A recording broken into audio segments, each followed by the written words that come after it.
오늘 함께 나눌 말씀 읽겠습니다. 마태복음 6장 1절에서 4절까지 말씀입니다. 마태복음 6장 1절에서 4절 말씀 우리 한 목소리로 같이 읽습니다. 사람에게 보이려고 그들 앞에서 너희 의를 행하지 않도록 주의하라. 그리하지 아니하면 하늘에 계신 너희 아버지께 상을 받지 못하느니라. 그러므로 구제할 때 외식하는 자가 사람에게서 영광을 받으려고 회당과 거리에서 하는 것 같이 너희 앞에 나팔을 불지 말라. 진실로 너희에게 이르노니 그들은 자기 상을 이미 받았느니라. 너는 구제할 때 오른손이 하는 것을 왼손이 모르게 하여 내 구제함을 은밀하게 하라. 은밀한 중에 보시는 너의 아버지께서 갚으시리라. 아멘. 우리가 이제 한 넉 달 정도 마태복음 5장 말씀을 나누고 이제 오늘부터 5번에 걸쳐서 마태복음 6장 말씀을 나누게 됩니다. 지난 우리 마태복음 5장 말씀에는 예수님께서 율법의 완성자로서 율법의 참된 의미가 무엇인지를 그 제자들과 함께 나누어 주셨던 말씀을 살펴보았죠. 예수님께서 나누어 주셨던 말씀을 보면 이 당시 유대인들이 얼마나 많이 율법에서 떨어져 있는지, 얼마나 많이 율법을, 하나님의 법을 왜곡하여서 이해하고 지키고 있었는지를 볼 수 있었습니다. 그 이유는 손쉽게 신앙생활하고 내가 할 수 있는 범위 내에서 하나님의 법에 적당히 타협하려고 하는 그 의도 때문에 하나님께서 말씀하신 그 모든 계명들을 다 왜곡하여서 이해하고 적용했던 것이 그 당시 사람들의 모습이었죠. 예수님은 율법의 본 뜻이 무엇인지를 마태복음 5장을 통하여서 말씀해 주셨습니다. 더해서 아주 중요한 말씀을 예수님께서 하셨는데요. 마태복음 5장 17절 말씀에 예수님께서 말씀하시기를 내가 율법을 폐하러 온 것이 아니다 완성하러 왔다라고 말씀하셨죠. 예수님은 율법의 완성자이십니다. 즉 율법을 제대로 해석해 주시는 참된 율법의 스승이 아니라 율법을 완성하시는 완성자로 오셨다라고 선언을 하고 계신 겁니다. 그러면 여러분 마태복음 5장을 우리가 마감하면서 이 말씀 앞에서 하나님 말씀 앞에 그 법 아래 우리가 어떻게 서야 하는지를 분명히 알 수 있는데요, 저와 여러분의 힘으로는 하나님의 법 앞에 섰을 때 손살에 치게 될 겁니다. 나는 도저히 못합니다. 나로서는 불가능합니다. 이렇게 아마 우리가 고백하게 될 터인데, 예수님께서 말씀하시기를 너희가 율법을 완성하는 것 아니라 내가 율법의 완성자라고 말씀하셨어요. 그래서 우리가 하나님의 법에 살아가는 것은 오직 그리스도 안에서 그리스도를 따름으로 예수 그리스도께서 이루신 그 십자가의 은혜로만 그 법 아래 있게 될 줄 믿습니다. 여러분 꼭 기억하십시오. 이 마태복음 5장 말씀에 주님께서 들려주신 것, 예수님 당신 자신이 율법의 완성자이십니다. 이어서 오늘부터 시작되는 이 마태복음 6장 말씀은 조금 다른 각도의 말씀입니다. 좀 결이 다른데요, 마태복음 5장에서는 유대인들이 율법을 잘못 이해하고 곡해하고 오해했던 모습을 가지고 있었다면, 마태복음 6장의 말씀은 그들이 그 말씀대로 살아가는 것처럼 보입니다. 그러나 껍데기만 남은 신앙인이었습니다. 그 껍데기 신앙을 꼬집는 것이 마태복음 6장의 말씀입니다. 그래서 그들이 그 외식적인 모습, 형식적이고 이런 껍데기 신앙의 모습이 무엇인지를 말씀하시며 올바른 신앙이 무엇인가 라고 하는 것들을 4가지 주제를 통해 말씀하십니다. 오늘 첫 번째는 올바른 구제가 뭐냐, 두 번째 주제는 올바른 기도가 무엇인가, 세 번째는 올바른 금식이 무엇이고, 마지막 4번째는 올바른 재물관을 가진 게 무엇인가, 올바른 물질관이 무엇인가 하는 마태복음 6장 전체를 보면 바른 신앙의 모습, 껍데기 신앙을 벗어버리고 온전하고 순전한 신앙으로 나아가고자 하는 말씀을 우리에게 들려주고 계십니다. 그 첫 번째 말씀이 오늘 이제 마태복음 6장부터 시작되는데요, 우리 6장 1절 말씀 같이 한번 읽어봅니다. 시작. 사람에게 보이려고 그들 앞에서 너희 의를 행하지 않도록 주의하라. 그리하지 아니하면 하늘에 계신 너희 아버지께 상을 받지 못하느니라. 아멘. 여러분, 5장과 6장의 지금 온도 차이를 이 1절 말씀에서 느끼십니까? 자, 1절 말씀에 보면 두 가지를 얘기합니다. 사람에게 보이려고 너희 의를 행하지 말라. 행하지 않도록 주의하라. 만일 사람에게 보이려고 너희가 의를 행한다면 하나님 나라에 결단코 들어올 수 없다. 이게 5장의 온도였습니다. 근데 6장의 온도는 조금 다르죠. 그리하지 아니하면 하늘에 계신 너희 아버지에게서 무엇을 받지 못해요? 상을 받지 못한다는 거예요. 이 말씀은 지금 그러면 상을 받지 못한다라는 말씀은 하나님 나라에 들어가긴 한다는 말씀입니까? 못 들어간다는 말씀입니까? 들어간다는 건 전제하고 말씀하시는 거죠. 이 5장과 6장의 온도 차이예요. 5장에서 말씀은 예수님께서 너희 의가 서기관과 바리새인보다 더 낫지 못하면 결단코 하나님 나라에 들어갈 수 없다라고 선언하시면서 그 기준을 높고 분명한 기준으로 제시하셨습니다. 6장 말씀에 들어오면 조금 온도 차이가 있는데 이런 것입니다. 내가 하나님의 말씀, 하나님의 백성으로서 하나님의 그 법을 따라 살아가는 것 다 이해합니다. 5장처럼 왜곡하거나 오해해서 타협하는 신앙으로 살지 않습니다. 다 알겠습니다. 그런데 그렇게 살아가는데도 문제가 있을 수 있어요. 뭐가 문제일까요? 1절 제일 먼저 시작하는 것, 사람에게 보이려고 의를 행하는 것. 의를 안 행하는 삶이 아닙니다. 하나님 말씀을 따라 의를 행하고 정의와 공의를 행하는 삶을 살아갑니다. 그런데 그 의를 행하는 목적과 의도가 다른 곳에 있어요. 어디에 있습니까? 사람에게 보이려고. 이게 이제 예수님께서 교정해 주시는 겁니다. 너희가 하는 그 의로운 행동들이 잘못된 건 아니야. 그걸 바꿔야 되거나 고쳐야 되는 건 아니야. 그러나 그 의도와 목적이 잘못됐구나 말씀하시는 내용이 이것입니다. 이것을 우리는 외식이라고 이야기하고 예수님께서는 계속해서 말씀하시길 이거를 위선자다라고 말씀해요. 이 외식이다라는 말씀, 위선자라는 말씀은 겉과 속이 다르다는 말씀이죠. 그들의 겉모습과 속 내용이 달라요. 겉으로는 하나님을 기뻐하고 하나님을 경외함으로 의를 행하는 것처럼 보이지만 속의 그 목적과 의도는 무엇입니까? 사람에게 보이려고 의도를 가지고 그것을 행하고 있습니다. 자, 그러면 여러분 이 1절 말씀에 사람에게 보이려고 의를 행하지 말라. 사람에게 무엇을 보이려고 의를 행할까요?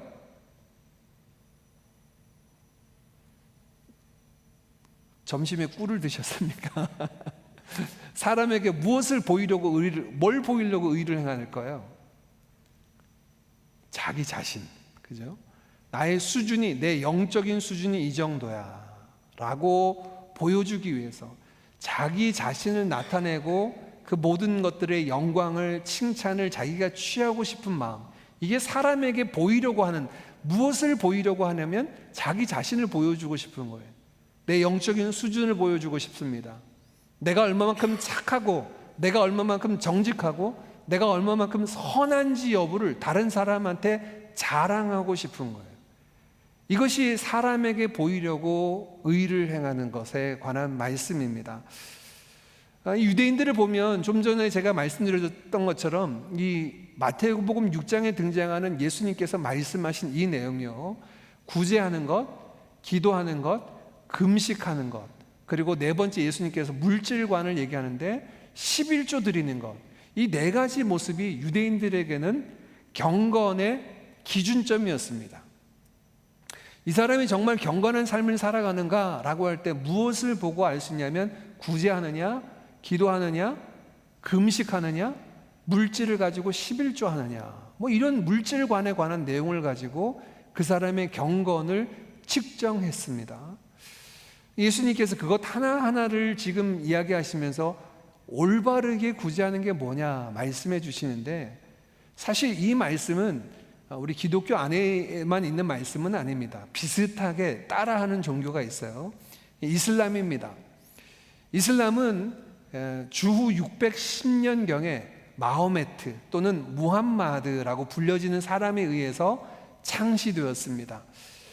이 사우디아라비아의 메카 지역에서 이 이슬람을 시작하게 되었습니다. 그때 이 마호메트는 구약 성경의 일부들을 차용해서 많은 부분들을 차용해 와서 그들의 경전이라고 하는 코란 또는 꾸란이라고 불리는 경전을 만들어서 종교를 만들었죠.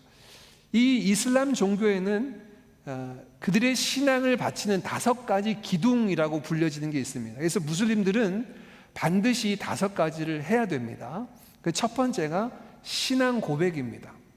그래서 이 신앙 고백을 해야 되는데 무슨 신앙 고백을 하냐? 알라는 유일하신 신이고 마호멧은 그의 유일한 사도다 라고 하는 것이 이슬람 사람들이 하는 첫 번째 신앙 고백입니다. 두 번째는 구제입니다. 무슬림들은 구제 텍스가 있습니다. 다른 사람들에게 구제하도록 이렇게 세금을 내는 부분들이 정해진 요율이 있다고 해요. 뿐만 아니라 이 두 번째 무슬림들이 자기의 신앙을 지탱하는 기둥인 구제라고 하는 부분들은 가난한 사람들에게 잘 나눠주는 것이 신앙의 중요한 축으로 되어 있어서, 여러분 그런 뉴스 보셨는지 모르겠는데요, 사우디아라비아나 이런 중동의 부유한 국가들 가운데 라마단 기간만 되면 외부에서 특별히 동남아시아 사람들이 구걸하러 비행기 타러 많이 간다고 합니다. 왜냐하면 이제 길 가는 부자들한테 손을 내밀면 길 가던 사람들이 자기 손에 끼어 있는 반지를 벗어서 준다든지 이런 구제 행위를 하는 거예요. 그래서 한 달 동안 이렇게 사우디아라비아나 중요한 부유한 중동 국가에 가 있으면 구걸만 하면 평생을 먹고 살 돈을 얻는다 하는 이런 이야기가 있을 정도로, 근데 이 구제라고 하는 것이 이슬람 사람들에게는 굉장히 무슬림들에게는 중요한 축으로 되어 있습니다. 세 번째는 기도죠. 기도가 세 번째 무슬림들의 축입니다. 하루 5번 시간을 정해놓고 기도를 합니다. 우리 교회 협력 선교사인 김진호 선교사님이 처음 이제 인도네시아 가셨어요. 가셔서 제가 온 다음에 처음 만나고 얘기를 나눴습니다. 인도네시아 생활 어떠십니까? 했더니 처음에 너무 힘들었다는 거예요. 왜냐하면 밤중에 집을 얻었는데 그 집을 얻은 곳이 날이 밝고 나니까 보니까 바로 옆에 무슬림 사원이 있는 거예요. 그러니까 하루 5번 기도 소리를 하는데 새벽부터 5번 계속 확성기로 기도 소리를 틀어놓으니까 밤에 잠도 못 자겠고 너무 힘들었다 이 말씀을 하시더라고요. 무슬림들은 하루 5번 시간을 정해놓고 기도를 해야 됩니다. 세 번째 기도입니다. 네 번째 금식입니다. 잘 알고 있듯이 라마단 기간, 하리라야 푸아사가 라마단의 종식 기념일이죠. 싱가포르는 국경일로 되어 있습니다.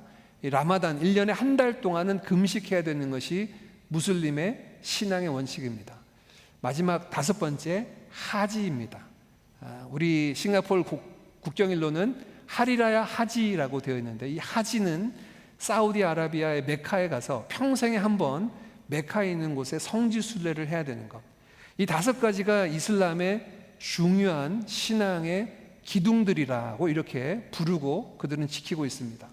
근데 보십시오. 첫 번째 하는 신앙 고백, 우리도 예배 시간에 매 예배 때마다 신앙 고백을 드리고 있죠. 성지 순례를 빼놓고 이 4가지는 지금 우리 기독교 안에서도 중요한 신앙의 경건 훈련 중에 그 내용물들로 받고 있습니다. 우리 개신교에서는 조금 약화된 것들이 이 구제라고 하는 것, 기도는 열심히 하고 있는데 금식하는 것에 대한 경건 훈련, 이런 것들은 오늘날 좀 찾아보기 어려운 것 같습니다.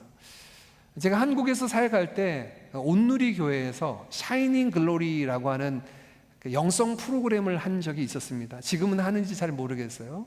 그 샤이닝 글로리라고 하는 영성 프로그램에 보면 이런 부분들을 통해서 좀 금식하는 경우도 있고 여러 가지를 통해서 하나님께 더 가까이 나아가고자 하는 그런 훈련들도 있었던 걸 봅니다. 즉 이 마태복음 6장에서 이야기하고 있는 구제, 기도, 금식, 이와 같은 것은 구약 성경에서부터 비롯되는 신앙생활에 굉장히 중요한 경건의 도구들, 경건의 훈련들입니다. 예수님도 마태복음 6장에 이런 모든 것들이 필요 없거나 쓸데가 없다라고 말씀하시지 않고 이런 것들을 올바르고 온전하게 사용하는 것이 중요하다고 지금 말씀해 주고 있는 것이죠. 그 첫 번째 주제가 구제입니다. 다른 사람들에 대해서 도와주는 거죠. 이 구제에 대해서 예수님은 뭐라고 말씀하셨을까요? 먼저 2절 말씀 다시 한번 보겠습니다. 2절입니다. 그러므로 구제할 때 외식하는 자가 사람에게서 영광을 받으려고 회당과 거리에서 하는 것 같이 너희 앞에 나팔을 불지 말라. 진실로 너희에게 이르노니 그들은 자기 상을 이미 받았느니라. 구제에 대한 예수님의 가르침은 두 가지입니다. 2절 말씀은 하지 말아야 할 것, 3절 말씀은 해야 할 것을 얘기하시는데, 먼저 하지 말아야 할 것 2절 말씀에 구제하면서 나팔 불지 말라. 유대인들이 그들이 회당과 시장 어귀에서 자기가 한 일들에 대해서 막 자랑하며 드러내고 나팔을 부는 것처럼 구제하면서 나팔 불지 말라. 만일 구제하면서 나팔을 분다면 그는 이미 자기 상을 받은 것이다, 마찬가지다 라고 말씀하십니다. 이 나팔 분다라고 하는 것은 비유법이죠. 진짜 나팔을 부는 게 아니고요, 자기가 한 내용들을 그냥 떠벌리며 다니는 거예요. 자랑하면서 막 나타내면서 다니는 모습을 이야기하고 있습니다.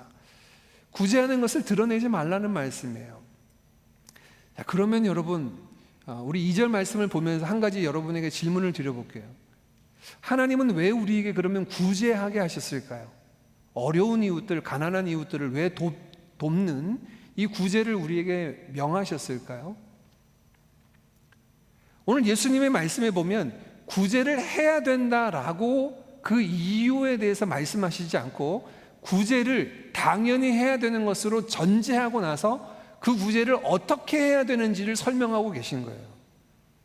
근데 그 어떻게 구제해야 된다는 걸 설명하시면서 절대로 나팔 불지 마. 3절 말씀을 보니까 은밀하게 그렇게 해야 된다라고 말씀하시는데, 아니 왜 우리 크리스찬들에게, 하나님의 백성들에게 하나님은 구제하도록 명하셨을까요? 이 말씀은 사실 구약의 율법에 근거합니다. 신명기 15장 11절 말씀에 이렇게 기록되어 있습니다. 제가 읽습니다. 땅에는 언제든지 가난한 자가 그치지 아니하겠으므로 내가 네게 명령하여 이르노니 너는 반드시 내 땅 안에서 내 형제 중 곤란한 자와 궁핍한 자에게 내 손을 펼지니라. 아멘. 자, 구제를 왜 우리가 해야 하냐면, 죄로 말미암아 뒤틀려진 이 세상은 죄 때문에 지금 몸살을 앓고 있습니다. 어떤 몸살을 앓고 있냐면 경제적인 불균형입니다. 생산과 분배가 온전히 이루어지지 않아서 어떤 사람들은 풍성하게 많은 것을 누리는가 하면 대다수의 많은 사람들이 먹지 못하는 어려움을 겪고 있어요. 하나님께서 이스라엘 백성들을 가나안 땅에 들이신 이후에 가나안 땅에서 제비를 뽑아서 각 지파별로 고르게 땅을, 그들의 기업을 주셨습니다. 고르게 기업을 주셔서 그 땅에서 농사 짓고 충분히 먹고 살게 하셨음에도 불구하고 땅의 생산의 불균형 때문에 그들 가운데 어쩔 수 없이 생겨나는 궁핍한 자, 어려운 자들이 없어지지 않을 것이다 라고 신명기 15장 말씀은 못 받고 있어요. 그러면 하나님께서 그렇게 불균형적인 세상을 어떻게 통치하시고 다스리실까요? 정치적인 제도를 통하여 다 모아들여서 골고루 나누는 방식으로 하나님께서 명령하셨을까요? 그렇게 정치 제도나 법으로 만드시지 않으셨어요. 반대로 하나님의 백성들에게, 가난하고 궁핍한 형제들에게 나누어주는 구제의 삶을 살도록 명하셨습니다. 다른 말로 얘기하면 왜 우리가 구제해야 됩니까? 라고 이야기한다면, 이 세상 울퉁불퉁해서 어떤 사람은 많이 가지고 배부르게 먹고 사는 사람이 있는가 하면 어떤 사람은 먹고 살기가 힘들고 늘 배고파서 어려운 형편에 있는 사람들, 이 울퉁불퉁한 세상을 고르게 펴시는 하나님의 방법 중에 하나가 구제예요. 우리가 가진 것들을 모자라는 사람들한테 흘려보내므로 그 음지에, 가난한 사람들에게 흘러가게 하셔서 모두가 고르게 하시는 하나님의 형편, 하나님의 통치의 방법이 구제입니다. 이것은 구약에만 등장하지 않습니다. 신약의 사도행전을 보면 교회가 세워졌죠. 최초의 교회, 초대 교회인 예루살렘 교회도 마찬가지였습니다. 교회로 모였지만 빈부격차가 심했어요. 그런데 교회로 모여서 하나님께서 그들 가운데 각자에게 주신 성령의 감동은 무엇이었습니까? 자기의 소유를 자기의 것이라고 주장하는 사람 없고 그 모두를 다 가져와서 사도들의 발 앞에 두고 필요한 사람들이 가져다가 그것을 쓰게 하였습니다. 유무상통하는 일들이 벌어지게 되었습니다.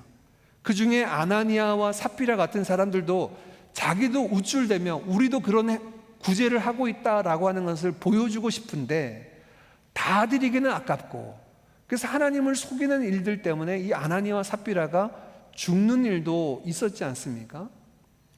신약에 와도 초대교회에서도 마찬가지예요.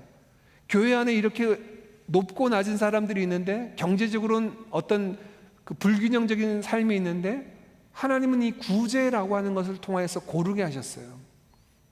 예루살렘 교회에 어려움이 찾아왔습니다. 어떤 어려움입니까? 히브리파 과부들은 날마다 구제하는 일을 통해서 날마다 얻는 양식을 받는데 헬라파 과부들은 날마다 구제하는 일에서 양식을 받지 못해요. 이런 어려움들이 생겨나자 교회는 이 문제를 굉장히 큰 문제로 여깁니다. 그래서 온 교회들이 다 모여서 무엇을 합니까? 이 문제를 어떻게 해결할까 해서 7명의 집사를 세워서 특별히 구제하는 일들을 그들에게 전담하자 할 만큼 교회 안에서 구제하는 일들은 굉장히 중요한 일들이었음을 보게 됩니다. 역사적으로 적십자, 레드크로스가 생겨난 일들도 교회의 이 구제 사역으로부터, 긍휼 사역으로부터 시작되었던 것을 우리는 알 수 있죠. 그러니 여러분, 크리스찬들에게서 이 구제라고 하는 것은 단순히 내가 여유 있을 때 남을 도와주고 그렇지 않으면 안 도와주고 정도가 아니라 세상을 고르게 다스리시고 약한 자와 가난한 자들의 먹거리를 제공케 하시는 하나님의 통치의 도구로 쓰임 받는 것이 구제인 겁니다. 그래서 예수님도 말씀하실 때 이 구제를 당연한 것으로 전제하고 그 방법에 대해서만 말씀하시는 겁니다. 구제는 반드시 해야 되는 거야. 그런데 어떻게 해야 되냐면 나팔 불지 마라. 나팔 불지 마. 왜냐하면 그렇게 나팔 불면서 구제한다면 그 구제하는 것이 누구의 영광이 되겠어요? 누구의 의도가 되겠습니까? 나누어주는 자기 자신의 의의가 되는 거예요. 내 자랑이 되는 거예요. 2절 말씀의 구제의 첫 번째 방법, 나팔 불지 말라 말씀하셨다면 3절 말씀에는 한 가지 더 말씀을 하십니다. 3절입니다. 너는 구제할 때 오른손이 하는 것을 왼손이 모르게 하여. 자, 구제하는 두 번째 올바른 방법, 예수님께서 알려주신 건 구제할 때 오른손이 하는 일을 왼손이 모르게 하라라고 말씀하신 거예요. 자, 이 말씀은 가능한 말씀일까요? 불가능한 말씀인가요? 불가능한 말씀입니다. 어떻게 우리가 몸이 오른손이 하는데 왼손이 모를 수가 있습니까? 이 표현은 과장법이죠. 예수님께서 하시는 과장법입니다. 과하게 표현하신 이야기인데 무엇을 표현하라고 이렇게 과하게 말씀하셨을까요? 2절에서 말씀하신 그 은밀하게 하는 것에 관해서 과하게 표시하면서 오른손이 하는 일들을 왼손이 모를 정도로, 자기의 지체가 하는 일에 대해서 그것을 모를 정도로 하라라는 이 말씀인데요, 이 3절 말씀을 우리 가만히 살펴보면 이렇게 볼 수도 있습니다. 우리가 하는 구제를 너무나 당연한 것으로 여겨야 된다는 겁니다. 오른손이 하는 일이 왼손이 모른다, 이건 너무나 일상적인 일이어야 된다는 거예요. 구제하는 것이 뭐 특별한 일, 내가 신앙생활을 하면서 예배 드리는 거 너무 일상적이죠. 말씀을 읽는 거 일상적입니다. 기도하는 거 너무나 당연하다고 생각합니다. 그 당연하게 여기는 것 중에 하나처럼 여기는 것이 구제가 되어야 돼요. 그래서 특별한 일이 되지 말아야 합니다. 오른손이 하는 것이 왼손이 알 정도로, 왜 너는 특별한 일을 하느냐, 그게 아니라 이건 늘상 하는 일이야. 그리고 은밀하게 다른 사람들이 알지 못하는 그런 내용들을 가지고 가라는 거죠. 그렇게 한다면 이 구제를 통하여서 하나님께서 어떤 모습으로 이 구제하는 자, 하나님의 백성에게 대하신다고 약속하십니까? 우리 4절 말씀 같이 한번 읽어봅니다. 4절입니다. 시작. 내 구제함을 은밀하게 하라. 은밀한 중에 보시는 너의 아버지께서 갚으시리라. 결론적으로 예수님께서 말씀하십니다. 우리의 구제하는 것을 은밀하게 하라고요.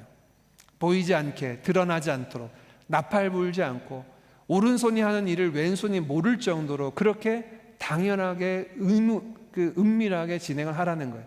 그렇게 하면 은밀한 중에 보시는 너희 아버지께서 갚으신다. 이 말씀이 참 놀랍죠. 아니, 구제를 하는데 왜 하나님이 갚으십니까?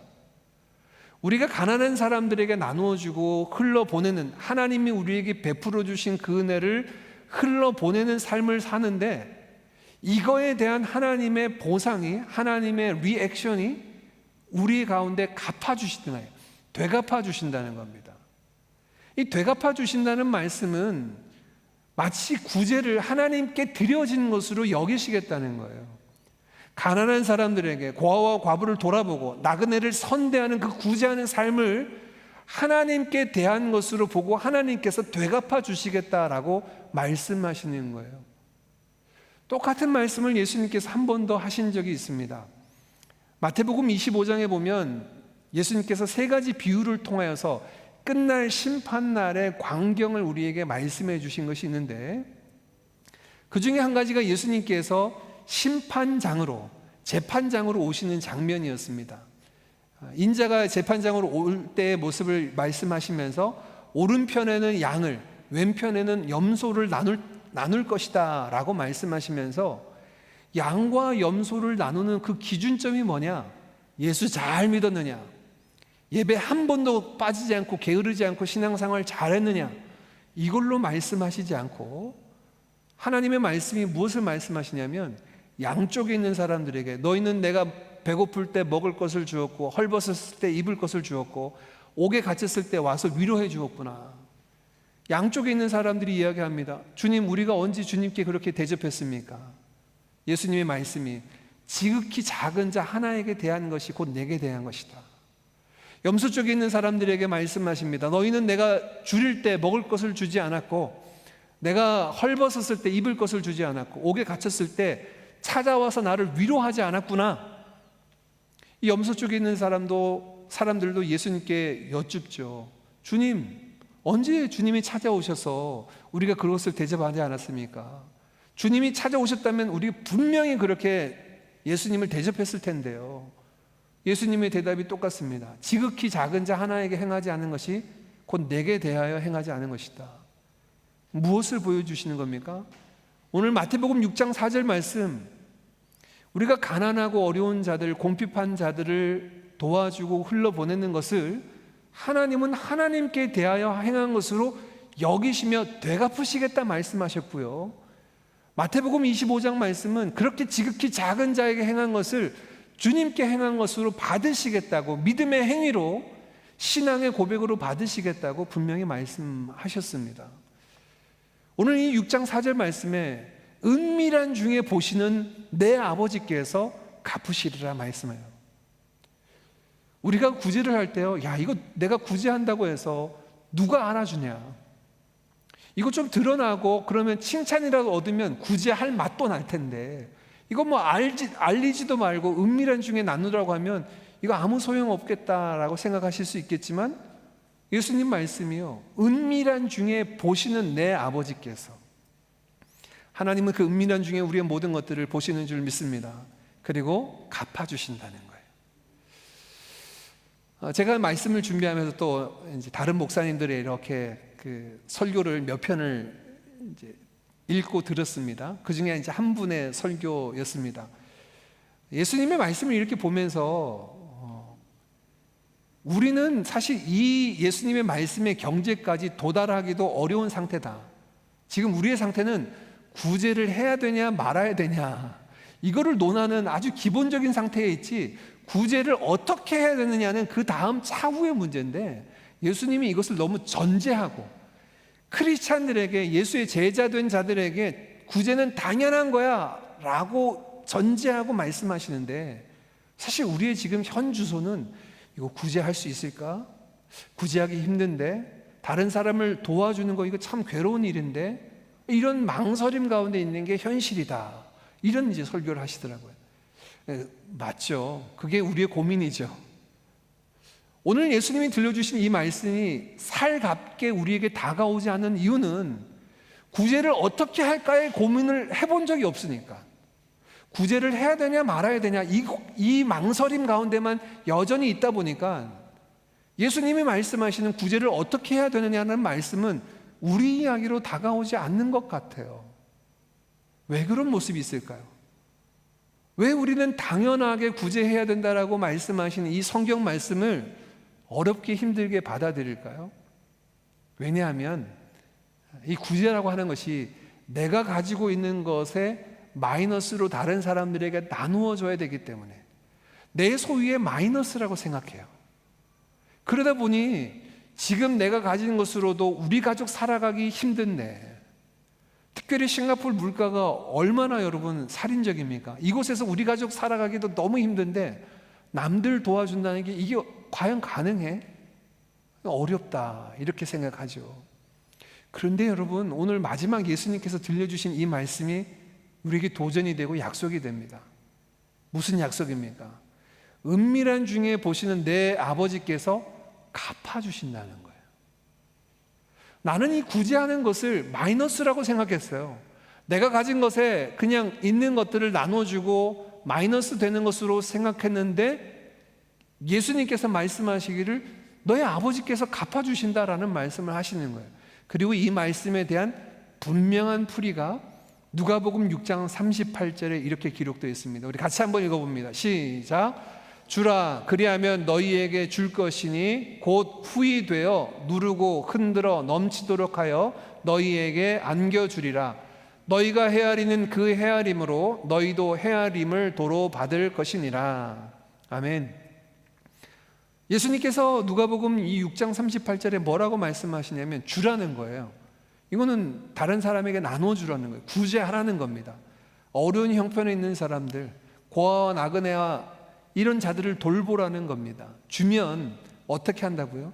너희에게 주어질 것이니, 너희에게 줄 것이니 라고 보다는 너희에게 주어질 것입니다. 누가 주십니까? 마태복음 6장 4절 말씀, 우리 하늘 아버지께서, 그 은밀한 중에 보시는 내 아버지께서 우리에게 갚아주시는데요, 이 갚아주시는 모습을 아주 리얼하게 표현하십니다. 후히 되어 누르고 흔들어 넘치도록 하여 너희에게 안겨주리라. 아래 영어 성경 보십시오. Pressed down, shaken together and running over.